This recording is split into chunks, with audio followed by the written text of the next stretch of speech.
Bak vəziyyətə bak, otu belə götür lay.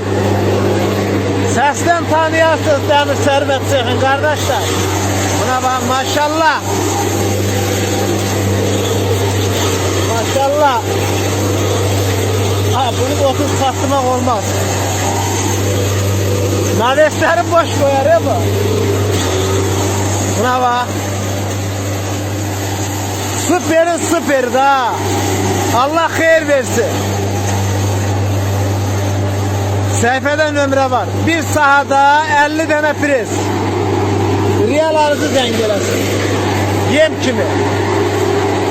Bir sahada 50 tane yonca üyden aparattı. Bir sahada 30 tane yonca üyden aparattı. Selyana gedir. Bu da Bərdiyə gedir. Allah xeyir versin yiyəsinə. Kim real alıcıdırsa kardeş o yıksın, o danışsın. İnşallah sizin için de böyle keyfiyetli.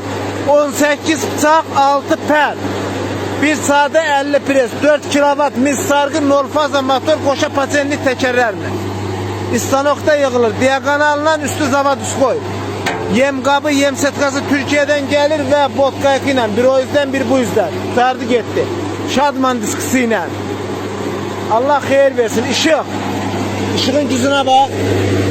Kargo, kamış, tikan farkı yoktu bu aparatlar için. Kangal. 3 kilovatlı. 237. 31.